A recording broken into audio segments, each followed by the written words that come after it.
guys, this is Annette with Annette's Astrology Corner, and this is your energetic reading for Thursday, May 26th. And we still have a lot of activity in the sky. One of the things that I see that is building is a Mutable Grand Cross, and I'm going to talk a little bit about that aspect because I think it's important to understand like what those aspects mean. What it means is that we have a Mutable Grand Cross. So we have water, fire, earth, and air, all represented in this Mutable Grand Cross. And this Mutable Grand Cross is opposition. It's opposing energies, and those opposing energies are squaring off with certain energies. And so that to me suggests that opposition is going to bring forth some very difficult situations and kind of scatter your energy. When you think about the fact that all four elements are represented in this Mutable Grand Cross, that means pretty much all aspects of your life is being represented. Now, the energy is building because as you look at this Mutable Grand Cross, some of the squares are almost exact and some of them are about 8 degrees apart. But as I noticed as I was processing next week's energy, the energy, those aspects get closer and closer and closer together. So I believe the energy is building. So what I think is very difficult about a Mutable Grand Cross is it is one of the most difficult Grand Crosses to experience. Because it scatters your energy. It makes you feel like you're being pulled in all different directions. And because we have mutable Venus, we have Venus in a mutable sign, and we have the sun in a mutable sign, which is conjunct. It suggests that there's some need for adaptability in a big way. So then I believe for you, I think just an inability to gather your thoughts, to make decisions, to create goals. I think right now what this energy is doing is expanding and pushing the boundaries of that adaptable energy. Just how adaptable are you? How adaptable are you in your emotional realm? How adaptable are you in taking action? How adaptable are you in grounding and taking a look and making decisions and creating goals? How adaptable are those goals or those mindsets in those areas as far as stability? How adaptable are you in what you desire? The pleasure that you're seeking at this time. How adaptable is that? What we're finding is that many of us have these extreme mindsets that we're just very fixed. They're reinforced. It's a regimented belief system. We are ritualistic creatures, and I believe some of us have got caught in just ritualistic mindsets that I believe no longer suit us or serve us in any way. But what I think is very difficult at this time is that we don't see it. We don't understand just how out of control everything is getting. Like, we don't understand that we even have a problem in some of these areas. We refuse to see it. We're denying seeing it. When Mars drops into Scorpio, which happens the very next day, I believe we begin to understand just what the consequences of some of these mindsets, just how much they really impact our lives and others' lives, that especially our significant relationships, our partnerships, our unions, our families, our stability, our emotional well-being. So all of this stuff is really festering a lot of very intense situations. I just had some really, it's hard because I'm an astrologer, but I'm a human being. And I had some really difficult news. I talk about this stuff, but I don't remember anything that I say. When energy gets channeled in, I'm a channel, I'm a conduit, really. And then I watch, sometimes when I'm having a difficult day, I'll watch what was being channeled. And it's so dead on that it was absolutely dead on. I warned everybody that health problems and your mindsets, your regimented belief systems can be expanded by Jupiter. Jupiter and Saturn is almost in this exact square. Like, it's almost exact, like just a teeny bit off.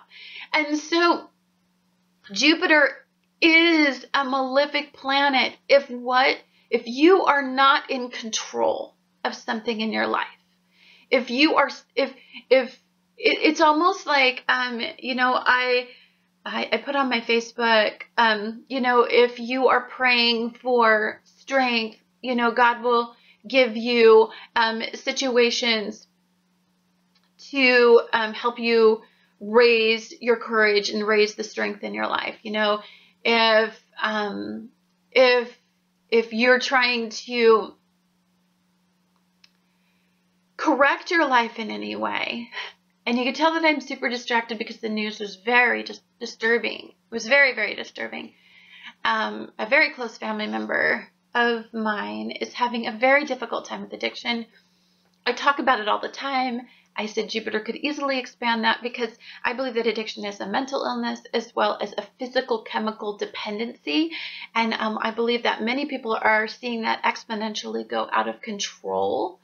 And Jupiter was inevitably going to expand that because, you know, with this square with Jupiter, with Saturn, what's very difficult is the way that our mind latches on to pleasure, the way that we try to run away from pain, the way we try to avoid it, the way we try to deny that it's even there. We suppress it and we stop everything.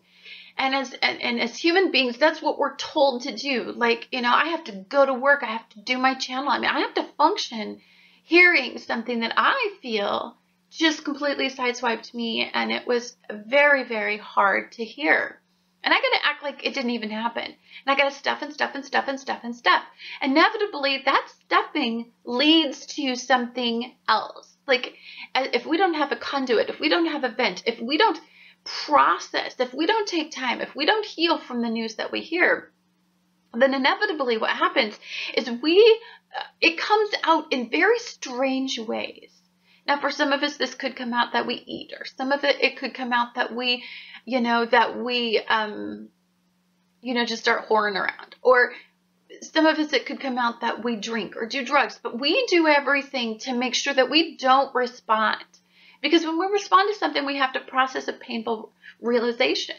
And that realization then leads to a whole lot of things, disappointment and confusion and a lot. So I believe that many of us with this mutable energy, with Saturn really honestly opposing in this mutable Grand Cross, opposing the Venus energy, it is about the lack of control of what you seek pleasure in and what you deeply desire. Like, there's something that's amiss. There's something that's off. There's something that is a temporary pleasure source, but it doesn't support longevity, which is what this Earth we have kind of opposing forces in the universe right now.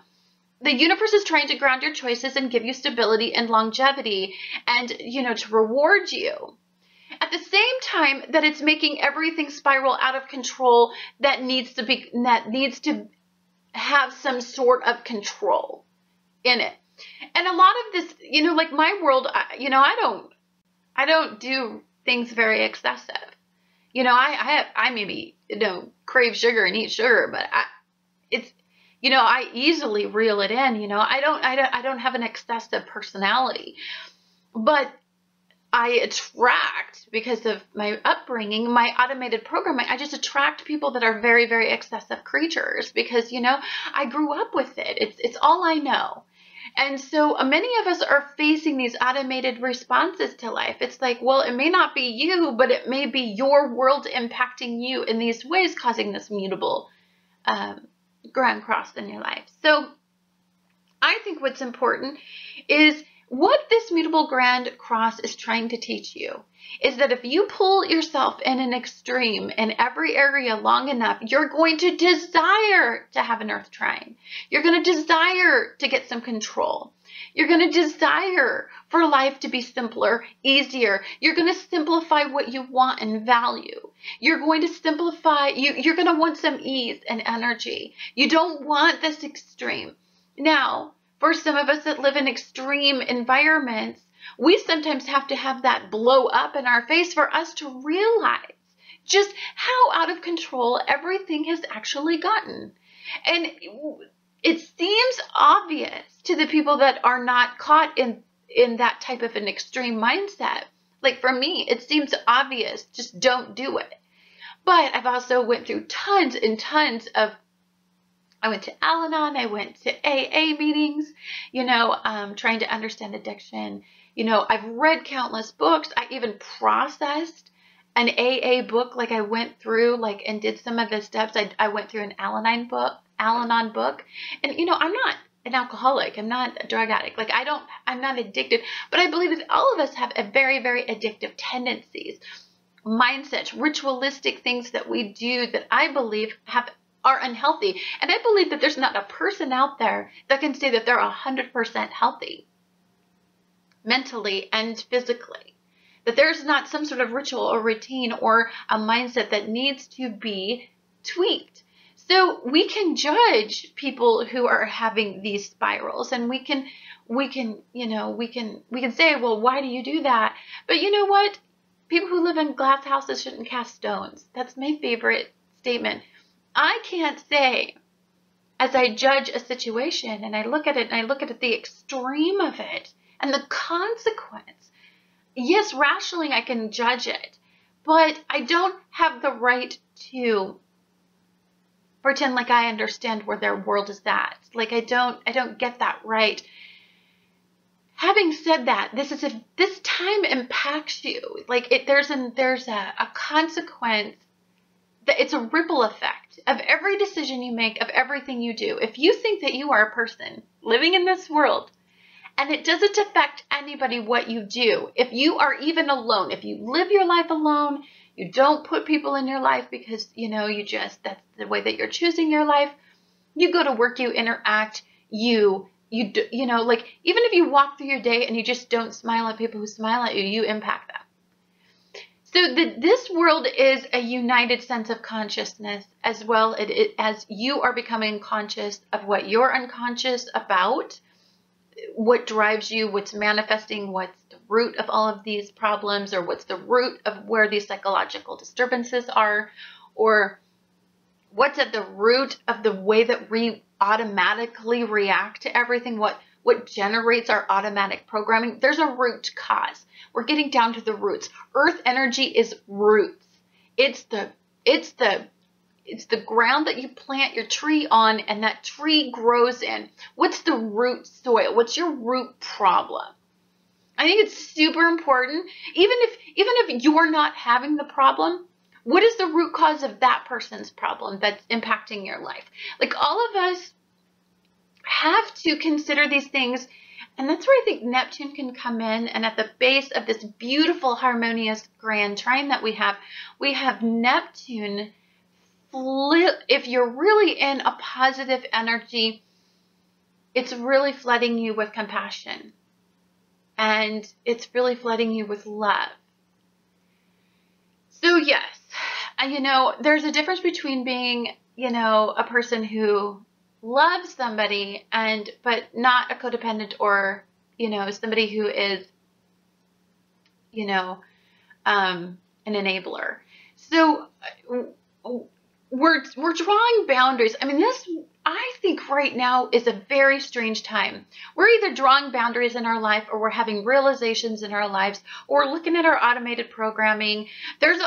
We're looking at what it is everybody's trying to stabilize their foundation at the same time, because we have this grand earth trine. And for some of us, what is not creating a stable foundation is external sources. It could be our job. It could be the people in our job. It could be the people in our lives. It could be our friends. It could be, it could be our significant relationships. Relationships are very, very emphasized. Unions and bonds as well. This is all being very much weighed by when the sun is conjunct in Gemini. We're looking at the duality in the universe, the duality in every human being in our life right now, the duality of just the energy alone that we're really trying to connect to. There's a duality in everything. It's very unsettling. And as the energy builds in these squares, this mutable grand cross start to get more and more and more exact, you can bet that the mutable energy becomes more and more and more intolerable. You know, you are getting realizations. They are happening. They are starting. You have been dealing with this. Don't ignore, because I promise you, if you deny, if you refuse to see, if the energy is pointing you in a direction and you're turning your head with intent to not see, Saturn and Jupiter are going to have this incredibly uncomfortable conversation in your life. Now, this could be you're fine, your job's fine, but it's these external sources in your life that kind of put you on a trip every time you're around them. Like there's just some sort of like, you are just impacted by their choices. It's because you need to firm up your boundaries then. Maybe you're so adaptable in that energy that you're allowing, that your boundaries are not firm enough to know when to quit, to know when to put this aside, to know when to let them live their lives and them do their thing and you do your thing. It's also to elevate your endurance and your strength and your will and your, you know, like you've got to go through your, like today I've got to go through my day. Nothing happened. You know, I've got to be a positive reinforcement for a bunch of students. I've got to listen to their problems. I've got to listen to their day. And I've got to be a cheerleader. Like I got to be a cheerleader for you. I've got to say, okay, damn it. Like this energy sucks. There's duality all over the place. I'm a fixed mindset. I don't get duality. I have a Gemini rising. So thank God I am an adaptable creature. But most everything else is incredibly fixed. And so this energy is very uncomfortable for me. And uncomfortable for people who have fixed mindsets, rigid belief systems, black and white creatures, yin and yang. You know, there is an extreme, I have boundaries that are firm as. I'm also having to learn how to adapt and to be a good person when it is really hard to have. The thing I'm extremely thankful for is Neptune at the base of my grand earth trine. And I believe that I'm in the grand earth trine energy. Mutable energy is definitely impacting me, but not like it is some. But I believe that I just really connect with Neptune. I really try to embrace Neptune's concept. I really kind of meditate and focus on Neptune's energy. It floods me with compassion and hope and optimism that this is not always going to be this way. That eventually the people that in my life that are impacting me unintentionally are going to start to firm up some of their belief systems. They're going to start to understand that moderation is probably the key, that no big high, no big low. Like I'm really, really hopeful in situations that are hopeless. But that's okay because I'm tapped into the dreamy Piscean energy. The dreamy Piscean energy believes that there is hope when situations look hopeless. You know? So, you know, I love all of you. If I'm a little off energetically, I really am processing something a little bit privately, but I am definitely here for you. We're going to talk about this. We're going to get through this together. There's beautiful energy out there in the midst of crazy, unpredictable, grand mutable cross energy. Is the ability to submit, to have peace, to let this stuff just unveil what it's going to unveil. And you know what? You're going to have to just be adaptable and be very loving and compassionate to those who have lost their way. Anyhow, guys, thank you so much for watching Annette's Astrology Corner, and I look forward to talking to you guys again